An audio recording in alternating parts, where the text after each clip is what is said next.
Estamos de volta para mais um Board de um programa que tarda, mas não falha, senhoras e senhores. E para esta data magnífica, temos um programa diferente. Finalmente vai pro ar algo que eu venho tentando há muito tempo colocar aqui, que é o Meu Mundo Fantástico. Senhoras e senhores, para esse programa maravilhoso, ninguém mais, ninguém menos que ele, o escritor angelical, o senhor Eduardo Spohr. Obrigado, eu sou angelical, mas às vezes um pouquinho demoníaco também. O equilíbrio que é o bom, né? Exatamente. Porra, cara, é um prazer novamente você vir pra cá, estreando esse quadro novo, Dudu, porque da outra vez a gente falou sobre RPG, né? Falamos sobre RPG, né, e foi muito maneiro. Agora vamos cobrir aí esses assuntos aí, né, que eu curto, RPG, literatura. Posso até voltar para falar de outras coisas aí, Maravilha. Como Star Wars, ou coisa do tipo, mas por enquanto vamos falar de literatura hoje, né, cara? Com certeza que esse é o foco do programa. Dudu, pra quem não te conhece, conte um pouquinho sobre quem é você.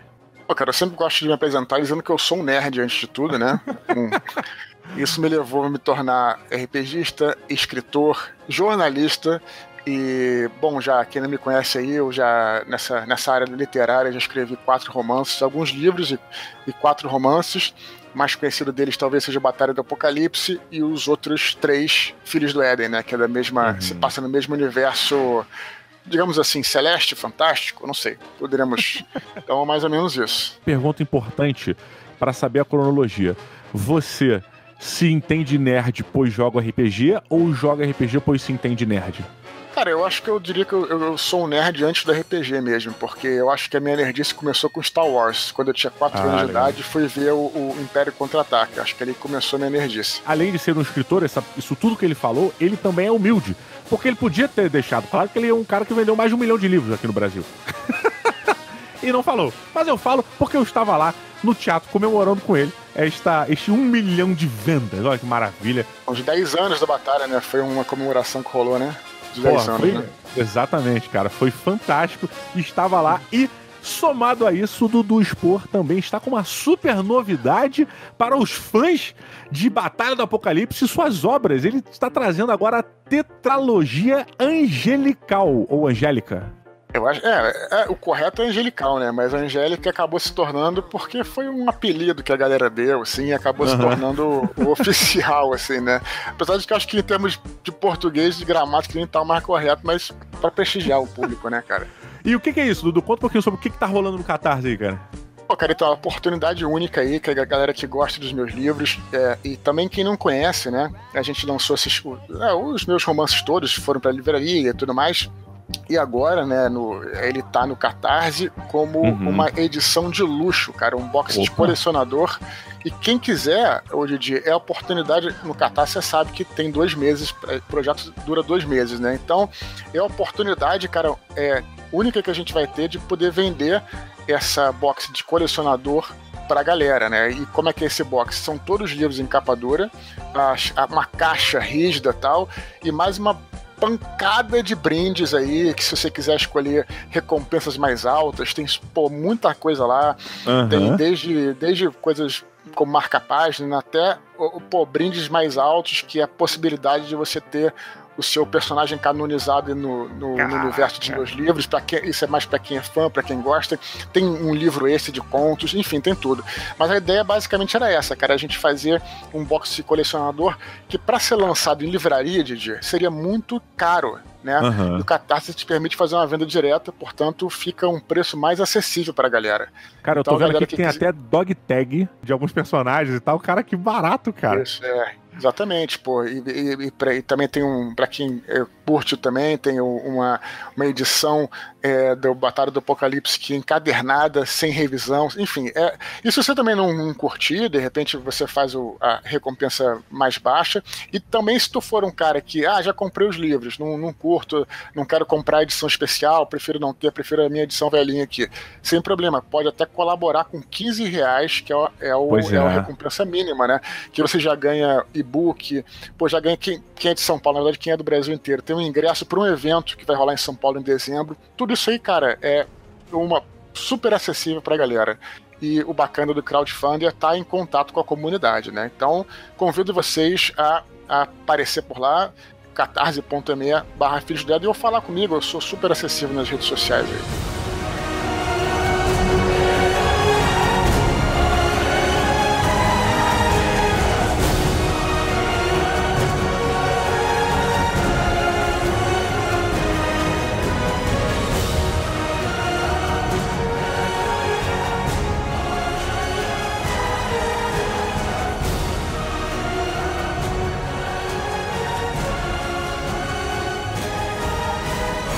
Mas vamos lá, Dudu, começando agora o programa pra valer, esse é o primeiro episódio do Meu Mundo Fantástico. Você, Eduardo Spor, sempre pensou em ser um escritor? Olha, cara, é o seguinte, eu acho que, na verdade, eu sempre pensei não em escrever em si, mas em criar histórias. Isso é uma coisa que sempre teve, no meu radar.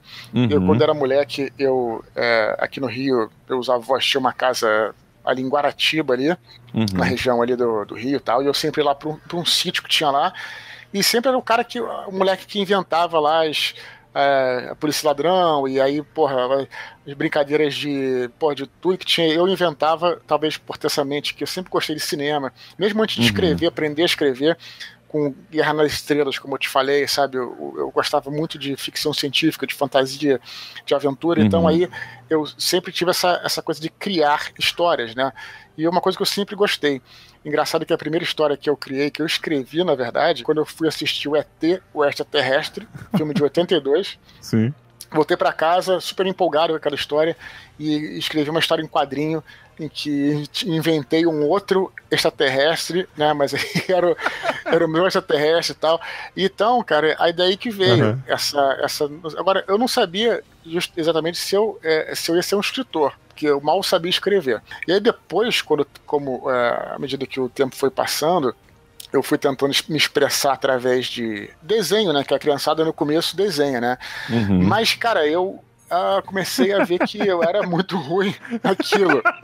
E aí passei por um período até um pouco frustrado, assim, porque tinha amigos que, eram grandes desenhistas, depois se tornaram grandes ilustradores, como o caso do Andrés Ramos aí, que trabalhou comigo. E aí, cara, eu me sentia minimizado e tal. Aí o que eu comecei a fazer? Como já começava, aí no caso, já pulando pra frente, uns 13, 14 anos, começava a gostar de ler, de literatura e tal, eu comecei a arriscar escrever também. E aí, vi que era maneira, e eu vi que as pessoas, por incrível que pareça, liam o que eu escrevia, né? Minhas professoras de português liam e tal. Acho que o primeiro estímulo que eu tive foi um professor de português que leu lá um pequeno conto que eu fiz e falou: que legal, vai em frente e tal. E eu continuei escrevendo em cadernos, sabe? Na época não tinha nem computador na época, ainda mais internet, que dizia da internet. E aí comecei a escrever lá nos cadernos e tudo. E, claro, tudo bem, né, precário, porque eu era uma criança, afinal de contas, mas me ajudou. E aí eu vi, então de repente eu posso seguir nessa área, né? Então aí eu vi que a literatura talvez fosse um caminho para eu expressar, né? Depois vem o RPG, mas falamos mais à frente. A minha visão de colégio é que o colégio te motiva muito pouco. E o seu caso é um caso que é a exceção. Porque me parece que o colégio, ou aquele professor específico, ele foi o seu motivador. Um dos seus motivadores, né? Pelo que você colocou, a seguir nesse caminho. Que foda, cara. Na verdade, eu acho que a gente não tem como colocar uma parada assim, generalizada, né? Eu acho que tem professores e professores, situações e situações, né? Eu também, por outro lado, a gente já falou sobre isso várias vezes também. Eu acho que, de repente, alguns livros deveriam ser mais analisados para cada faixa etária, né? Por outro lado, também tive bons professores, e vou te dizer, Didi, não só de português, como de história. Os meus melhores professores foram de história, que também legal. me levaram à literatura, e levaram a influência nas minhas histórias, nos meus livros, tem uma carga muito forte histórica, né? Que também eu adoro, né? Gosto muito dessa parte. Você se via motivado, no caso motivado é a palavra que eu peguei, mas esses professores bons, eles eram bons nas aulas que eles davam ou num contato extra que você tinha com eles por alguma curiosidade? Olha, cara, na verdade, as duas coisas, né? No caso, assim, eu acho que a matéria que eu tô dizendo, assim, de português, na verdade, não é uma coisa que eu diria que é interessante. Ela é mais, vamos dizer, funcional, pra você aprender a escrever. Sim. No entanto, a matéria que, né, o cara, não sei como é que tá hoje em dia, redação era um barato. Redação já gostava, porque redação você podia, né, e o melhor da redação era quando você tinha, isso tá interessante, que até tem a ver com a literatura, quando um professor dava, tema livre, aí, pô, era um inferno. Então, pô, aí esse cara fechava o tema, meu domingo de sol, para dar um exemplo bobinho aqui. Aí, então já sei sobre o que escrever. Isso também leva a gente a pensar, pô, o que né, às vezes você, como escritor, você tem tantas histórias na cabeça e talvez você precise justamente fazer esse afunilamento, né? Eu vou escrever agora sobre isso, né? Eu vou ter várias dificuldades, várias coisas vão fechar, mas ao mesmo tempo eu vou conseguir encontrar um escopo sem sair dali. Então isso... Agora, como eu tô dizendo, é mais dentro da sala de aula mesmo, né? Que meus professores foram muito bons, alguns deles e tal. Era muito ruim em matemática, né? Química, física, essa parte de exatas não era muito pra mim, não. Mas a parte de humanas sempre me interessou muito, sabe? Você disse que quando saiu do cinema, você assistiu o ET, o Extraterrestre, você chegou a escrever a sua própria história. Como as suas histórias nasciam e como elas nascem hoje? Nascem de uma... Sei lá, de uma eu acho que o escritor... Pergunta bizarra, né, cara? Foi mal. Não é bizarra, não. Não é bizarra, não. Na realidade, assim, eu suspirei porque ela não é bizarra, ela é complexa, né, de se responder. Eu creio que o escritor, ele, por natureza, tem uma espécie de um radar que está aberto a tudo, né? Então, por exemplo, você, por exemplo, quando você vai tá num aeroporto, por exemplo, né? Você fica parado ali olhando aquelas pessoas e você já vai pensando nas histórias que você pode contar e tudo mais. Então o escritor, ele tem esse radar, né? Pelo menos é o criador de histórias e tal. Isso, olha só, você não precisa nem ser escritor, é muito comum, sei que muitas pessoas que estão escutando são mestres de RPG, e o mestre está sempre pensando, de repente colocar isso na minha história, no meu jogo, tudo mais. Então ela surge por aí, surge a partir de uma premissa, de uma ideia e tal, só que no começo vem fragmentado, né? Tenho ideia de uma cena, como é que seria a cena, como é que seria esse personagem, como é que seria esse cenário, e aí isso não é, vamos dizer assim, uma coisa tão difícil de você captar isso. O difícil, eu acho, é você organizar. Aí sim que começa o trabalho propriamente dito, que, assim, é a tua história. As pessoas têm muitas ideias, né? Todo mundo tem ideias e tal. Não estou dizendo que isso é desprezível, pelo contrário, isso é legal. Mas aí, o que eu diria assim, o que separa o storyteller, né? Da pessoa comum, de repente, que tem uma ideia e tal, é essa capacidade do cara organizar. Storyteller aí, seja escritor, seja um diretor de cinema, seja um roteirista, seja um quadrinista, o cara que vai contar a história precisa organizar aquilo, né? Fazer uma timeline de maneira que aquelas cenas elas fiquem coerentes e tudo mais. Então, esse é o grande trabalho que existe, né? Eu acho que do autor, vamos botar dessa forma. E essa, você acha que é a diferença entre o seu eu criativo mais novo e hoje em dia? Perfeita pergunta. Até porque eu diria assim que até como você, no começo, né, o que você faz quando você escreve, é até interessante porque eu escrevo desde muito novo. Claro que coisas muito ruins no início, né? Mas é bacana você ver como é que... Justo, as primeiras coisas que eu escrevi eram colagens, né? Você, sei lá, eu gostava lá do filme tal, ou do livro tal, e aí eu colocava ali naquele bolo e ficava bem bizarrinho, né? Eu já contei até no Nerdcast uma história aí de uma primeira história que eu escrevi, que eram os Cavaleiros do Apocalipse, não era a Batalha do Apocalipse, os Cavaleiros do Apocalipse, que era no futuro, né? No futuro pós-apocalíptico, hoje em dia, onde você tinha ali criaturas até mágicas e tal, e a parada é totalmente incoerente, cara, sabe, completamente incoerente. Mas eu olhando hoje em dia aquilo, eu vejo como um estudo, né, porque talvez se eu não tivesse passado por aquilo, eu não tinha, aí você retorna com uma autocrítica e vê, olha só, então aqui, o que eu posso fazer para melhorar, né? Isso também é verdade até hoje, nas coisas que eu escrevo. Hoje em dia, por exemplo, quando eu escrevo um livro, eu não sou muito assim de reler meus livros depois de serem publicados, mas antes de serem publicados eu leio várias vezes para ver se tem erro e tal. E tem um certo ponto, isso até é interessante, tem um certo ponto que eu vejo, Didi, é o seguinte, que se eu tô, sei lá, na última leitura de um livro meu, né, antes de ser publicado, eu vejo algumas coisas que eu queria mudar, olha, eu penso assim, isso aqui é essencial que mude? Se for, é lógico que eu vou mudar, não vou entregar uma porcaria. Mas se for algo que consiga ser publicável, né? Alguma estrutura, alguma questão de estrutura e tal, eu falo, não, eu vou publicar como tá, e na próxima vez eu farei melhor, né? E um exemplo muito prático disso é um livro que eu escrevi, o segundo Filhos do Éden, que é o Filhos do Éden Anjos da Morte, né? Ele se passa todo no passado, na verdade, que é a história que começa na Segunda Guerra Mundial, um personagem que atravessa o século XX passando por todas as guerras. Só que entre uma aventura e outra dele, tem um flash forward, que é que se passa no presente, que são os personagens lá do primeiro livro fazendo uma missão. E aí eu coloquei intercalado, né? Então, assim, por exemplo, tinha um capítulo do cara no passado e um capítulo no presente e tal.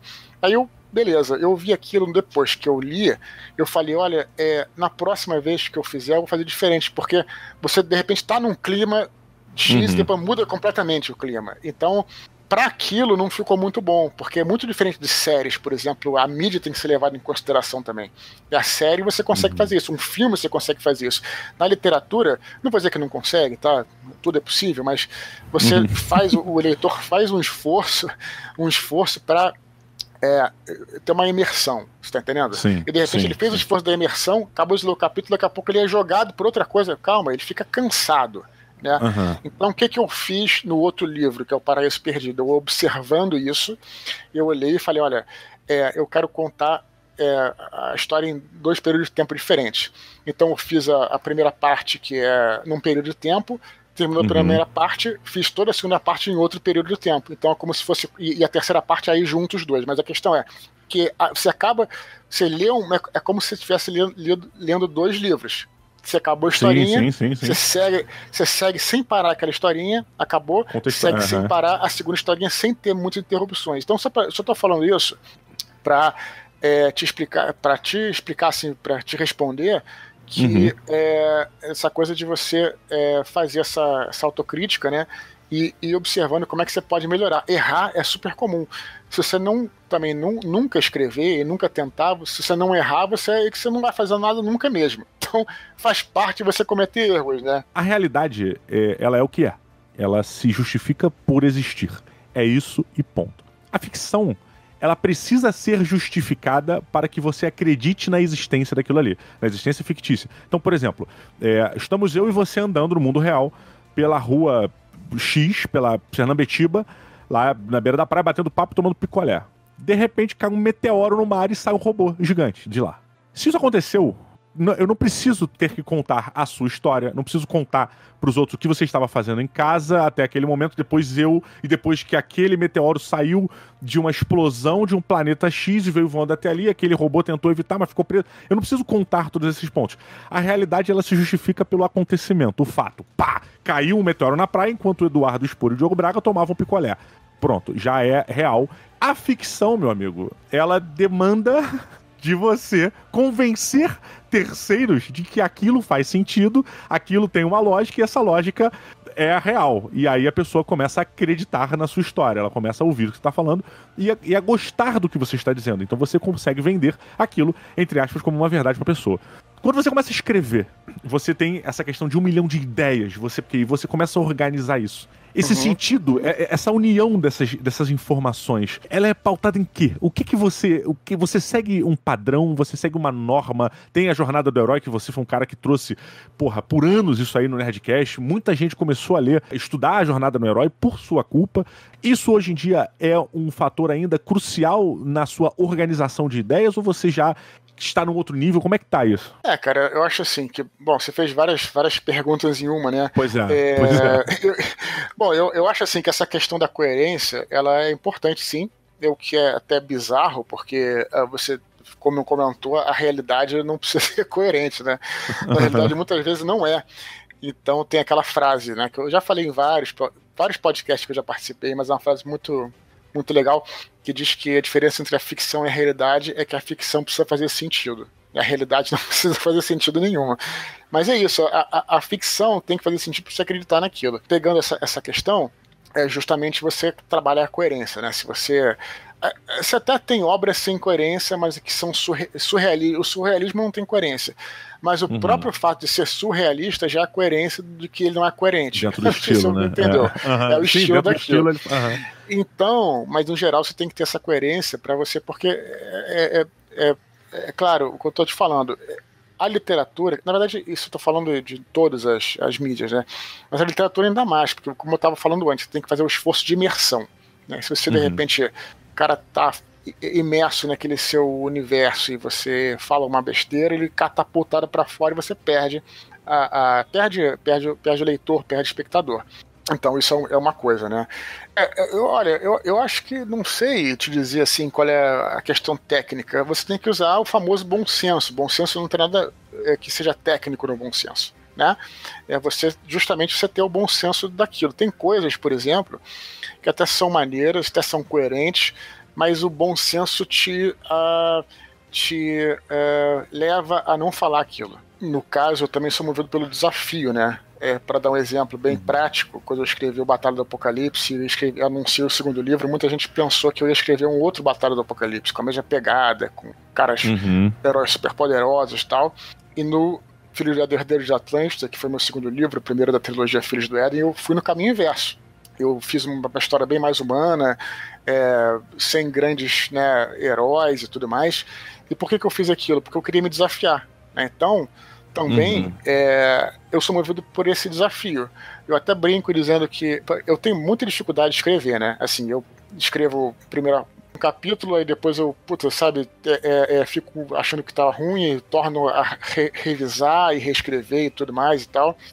Mas eu diria o seguinte, se um dia eu escrever um capítulo e achar que tá bom, talvez seja o dia que eu vá parar de escrever, porque é justamente isso que eu acho importante. Você vê lá uma parada, vamos dizer assim, um texto ali, e você fala, puta, cara, isso aqui tá horroroso. E você, sem humildade, assim, talvez esteja mesmo. E o que faz o texto ficar palatável depois é se você trabalhar nele, mudar, e mexer, e revisar e tudo mais, entendeu? Então, a primeira vez que você olha aquele texto, rola um medo horroroso, uma angústia tal, terrível. E depois se termina, e você fala, pô, caramba, consegui e tal, e vai o prazer de você ter feito aquilo. Então, esse processo de angústia e prazer é o que me motiva também. É claro que também tem a motivação de você saber que tem pessoas que estão te lendo, pessoas que gostam do que você faz, o fato de você poder... Olha, Didi, sinceramente, não é assim, mudar o mundo, mudar as pessoas, não é nada disso. É assim, simplesmente fazer com que as pessoas, talvez, em um momento, se divirtam. Eu não tenho pretensão de mudar absolutamente nada. Eu só tenho a pretensão de que a pessoa se divirta. É até engraçado a gente falar, às vezes, a literatura chamada de entretenimento como uma coisa menor, mas muitas vezes o entretenimento é algo muito importante, cara. Às vezes você tá numa situação, talvez que eu mesmo, por exemplo, eu não sou um cara, digamos, religioso, tá? E todos os momentos, todos não, mas assim, muitos momentos da minha vida que eu estava até meio chateado, né, triste com alguma coisa, de repente eu ligava um Star Trek. Eu sei que vai parecer engraçado, vou até ser zoado por isso. Mas assim, eu vou relaxar, porque ali é uma coisa que, sabe, vou tirar meu foco daquilo, sabe? Então, de repente, um bom entretenimento, né, pode, sei lá, cara, de repente fazer uma diferença, como eu tô te falando, não pensando que eu vou mudar ninguém, né? Então, acho que isso aí... Mas eu acho que é uma contribuição que você faz, de certa maneira. E eu concordo muito com isso. Eu acho que a gente, hoje em dia, a gente tá na era do entretenimento, né? Tirando o Coliseu, que eu acho que não deve ter existido nenhum entretenimento mais impactante do que aquela merda. A gente hoje vive numa era do entretenimento, onde o entretenimento ele é a nossa religião. Eu tenho dificuldade de dormir sem ver algo. É quase que como rezar antes de deitar. Beira o inconcebível eu dormir antes de absorver algum conteúdo de entretenimento, que seja um stand-up, que seja um filme, que seja um episódio de uma série, que seja um quadrinho, ou até jogar alguma coisa. Mas eu preciso, é como se fosse um detox. Chega num determinado momento, meu corpo ele está pedindo diversão. Relaxar, né? Exato. Você citou o exemplo da série, de vou assistir uma paradinha. Eu acho que a expressão que o nego vem usando, que eu acho que cabe perfeito, é aquela Netflix and chill. Vamos assistir o Netflix assim e dar uma relaxada? É exatamente isso, cara. Sabe, eu acho que a gente hoje tem tanta coisa acontecendo, tanta informação, tanta preocupação, coisa pra se preocupar, que a gente não deveria. Por exemplo, outro dia eu tava no carro pra levar as crianças na escola, cara, e aí na rádio deu a notícia de um cara esfaqueou o outro na Austrália. Eu falei, meu querido, por que cargas d'água eu quero saber de um cara ter esfaqueado o outro lá na Austrália? Na boa, que pena. Foi uma puta de notícia triste pra pessoa. Foda-se, cara. Tem 7 bilhões de pessoas no mundo, cara. Eu não posso me importar com todas elas. Eu não sou capaz humanamente de ter empatia por 7 bilhões de pessoas individualmente. E você vai me trazer um cara foi esfaqueado na Austrália por outro e acabou a notícia? Não, cara. A gente é assolado por informação demais e desnecessária. E o entretenimento é o nosso filtro, cara. É o momento que a gente pega todo esse lixo que a gente recebe, joga pra fora e se preocupa com uma nave interplanetária que tá beirando a orla do universo conhecido. É isso que a gente tem que fazer. Eu vejo como uma salvação, cara. Porque senão a gente ia se matar, cara. A gente não consegue viver. Claro, cara. Desculpa, Reis. Não, imagina. Você tem toda a razão, cara. Inclusive, eu vou te falar uma coisa, até uma informação aí histórica. Não sou historiador, não, tá? Mas, olha só, vou te contar uma coisa que talvez seja uma curiosidade pros seus ouvintes, tá, Didi? Eu gosto muito de história. Tem um episódio na Segunda Guerra Mundial que é muito... não é tão famoso, na realidade. Você sabe que tem o cerco de Stalingrado, que inclusive já virou filme, mas tem uma outra cidade que também foi cercada, chamada Leningrado, tá? Não é Stalingrado, é Leningrado, é uma outra cidade. Essa cidade foi cercada por 900 e poucos dias pelos alemães. Os caras, os russos estavam lá dentro, né, dessa cidade e não podiam sair. Você imagina o que é você passar 90 e poucos dias sem poder sair da cidade. Lógico que a comida vinha... Era 900 ou 90 e poucos? 900 dias, cara. 3 anos. Ah, tá, que você falou 90 nesse último. Caralho, 3 anos no circo. Quase 3 anos. 3? E aí você via a comida era jogada por aviões e tal, né? Os caras conseguiam sobreviver dessa forma. Mas onde eu quero chegar? A situação, nesse livro, inclusive, que eu li, a situação é subhumana, não tem a menor dúvida disso, né? Coisas mais horríveis aconteciam, as bombas caindo e tal. E olha, chegou um ponto em que as pessoas estavam tão acostumadas com as bombas caindo e tal, que elas iam no teatro, elas iam no cinema faziam o que podia pra não sei o quê. Porque, cara, apesar da situação ser assim, é indescritível, né? A gente não consegue imaginar, você não consegue imaginar. Mas o ser humano, ele precisa disso, cara, né? Mesmo, não é sacanagem não, assim, as histórias, literalmente, a bomba caindo, morreu um cara ali, o cara entrava no cinema, entrava no teatro, tudo continuava normalmente, porque a pessoa, claro, tá, né, vamos dizer assim, se anestesiava, porque se ela não tivesse essa diversão, Didi, ela morria na hora de uma síncope mental.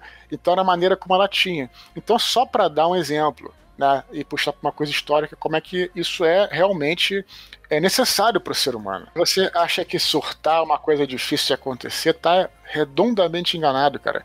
A mente humana, ela é um labirinto, de fato, que precisa ser administrado. Daí também, isso tá dentro do meu campo de estudos, e é uma coisa que eu gosto de estudar e até aplicar nas minhas histórias, que é a história dos mitos, né? Não vou nem falar da jornada do herói aqui. Mas os próprios mitos, né? Antes de você ter a psicologia, você tinha os mitos, que eram histórias basilares de civilizações. Qual é a função de um mito?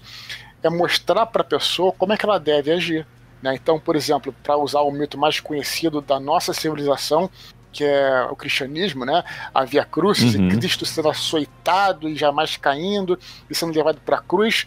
E qual é a mensagem daquilo? Você também vai passar por isso. Não daquela maneira. É você que está aí no seu trabalho, está sendo, às vezes humilhado pelo seu chefe e tal. Calma, cara. O seu Deus passou por isso. Não estou dizendo necessariamente, claro, que tem gente que acredita e gente que não. Os ouvintes aí não fiquem chateados comigo, eu não estou indo por esse lado. Eu estou dizendo que a função do mito era justamente essa, você guiar as pessoas, né? O que o seu herói faria? O seu herói existiria?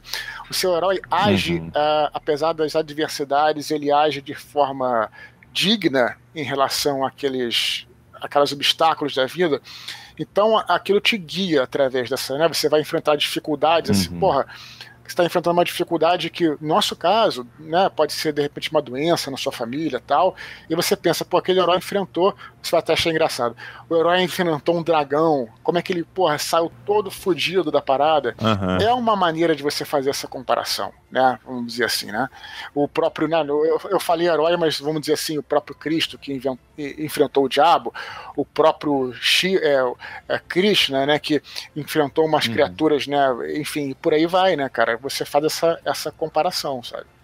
Eu acho que a gente acaba tendo dentro do entretenimento também o uso muito disso, né? Dessa levada. Tem um gibi, uma graphic novel recente que saiu, que virou filme, chamada Eu Mato Gigantes. que é a história de uma menina que defende uma cidade do ataque de diversos gigantes. Só que é uma cidade normal, cara, no dia de hoje. Ela é uma menina normal, ela vai pra escola, ela sofre bullying, e ela joga RPG, e quando ela sai do colégio, no contraturno, ela pega o seu martelo incrível e vai lutar contra gigantes.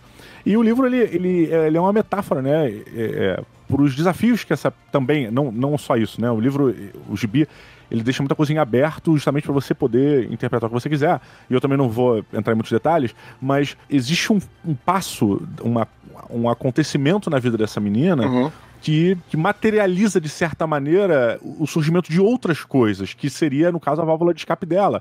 Então, é muito interessante esse paralelo, né, a gente enfrentar, assim como um herói, salvar a cidade, e enquanto nós estamos, na verdade, precisando ser salvos. Nós estamos precisando ser resgatados ou fugir de uma determinada situação, e, na verdade, a gente está se inspirando num herói que defende, que faz. Então, eu acho que dentro da nossa literatura moderna, quadrinho e tal, o entretenimento também nos ajuda muito a entender, a entrar em contato com essas partes. Então, a gente não deixar o entretenimento, não dar um mérito religioso, entre aspas, né, de bússola moral, de certa maneira, ao entretenimento é um pouco injusto, na minha visão, porque ele também faz um pouco dessa parte. Ele acaba sendo um grande mentor. Perfeito. E justamente era o que eu estava falando dos mitos anteriormente, e hoje a cultura pop assume esse papel. Porque hoje o nosso cenário, vamos dizer assim, enfim, o nosso ambiente, ele muda muito rápido. Você tinha, por exemplo, civilização grega, por exemplo, né? Não estou dizendo que não mudou nada em 300 anos de Grécia, pelo contrário, muitas coisas mudaram, não é isso que eu estou falando. Mas hoje em dia, cara, os mitos têm que se adaptar às novas linguagens. Então, quando você, por exemplo, você cria um herói que por exemplo, você vai ver o Matrix, que é de, sei lá, de 90 e poucos. 99. Ele já tá desatualizado, na realidade. É um puta de um filme, não tô falando isso, é um puta de um filme. Sim. Mas hoje em dia já tem outras linguagens para você entender. Então você precisa se atualizar para conversar com a pessoa daquela época, da época que você tá mirando, né? E os mitos não têm essa capacidade de se atualizar tão rápido, e a cultura pop tem. Ela vai, pega e transforma aquilo e coloca. E na realidade isso nos ajuda também. Você, como eu tô te falando, eu comecei falando, inclusive, do Império Contra-Ataca, lembra do Star Wars? Que foi o primeiro mito, entre aspas, aí vamos lá, entre aspas, né? Que me influenciou, daí que me surgiu a nerdice, que eu me enxergava ali no Luke Skywalker e as criaturas todas, né? E talvez muitas pessoas podem ter passado pela mesma situação. Cara, concordo. Acho que a gente vê também um pouco disso na arte, né, cara? A gente sabe que a arte, existe a qualidade nela por si só, a qualidade técnica do pintor, no caso específico, mas que muito do contexto histórico e do que aquela obra teve que sofrer para chegar à vida determina muito do valor que essa obra tem. Um excelente caso é a Mona Lisa, né? A Mona Lisa não era porra nenhuma até ela ter sido roubada. E ela foi roubada e, Mona Lisa. E virou o que ela é hoje em dia. Né? Então é fabuloso. Assim, eu acho que é sensacional essa comparação. Eu queria que o tempo neste momento fosse mega relativo, Dudu, porque estamos chegando nos finalmente aqui. Não dá tempo nem para mais uma pergunta. Então, se você puder regressar algum dia para continuar numa parte 2, que eu tenho tanta coisa para te perguntar ainda, cara. Claro, cara, é foda porque, assim, bom, a gente que grava podcast, a gente vai falando sem parar, né, cara, então eu até peço desculpas caso eu tenha me estendido muito. Porra nenhuma. Mas, claro que, sem dúvida nenhuma, a gente continua gravando aí para uma próxima vez. Até bom que fica aí um gancho aí pra galera que gostou e tal. Me peçam no Twitter lá, falem também pra galera aí, pro Didi pra me chamar de novo, que ele fala que chama, mas demora pra chamar. Não, então, porra, cara, nem vem com essa, as agendas que são foda, cara. É isso aí. Mas obrigado, cara. Porra, que eu que agradeço, Dudu, muito obrigado. Lembrando, você que está ouvindo isso aqui até agora, entre agora no catarse.me/Filhos do Éden. Entre lá porque é por tempo limitado, a edição limitada e definitiva, a tetralogia angélica, edição de colecionador, obviamente, da vida, né? Da vida e obra de Eduardo Spohr. Faltou só a biografia dele ali, mas... Espero que nunca façam uma biografia minha, por favor, cara. Cara, vai ser tão foda, porque a gente não teve tempo. Eu queria queria saber das suas viagens, eu queria saber das suas inspirações básicas dentro dessas viagens que você buscou. Cara, tem tanta coisa curiosa pra saber sobre você e de você transbordar esses livros que você faz, que é injusto só um programa. Então, galera, a gente vai ficando por aqui. Dudu, muito obrigado. Galera que ficou ouvindo até agora, pessoal do PicPay, muito obrigado a todo mundo que esteve, que acompanhou e compartilhou. Eu tenho certeza que a galera tá compartilhando agora. Um grande abraço e até a próxima. Valeu!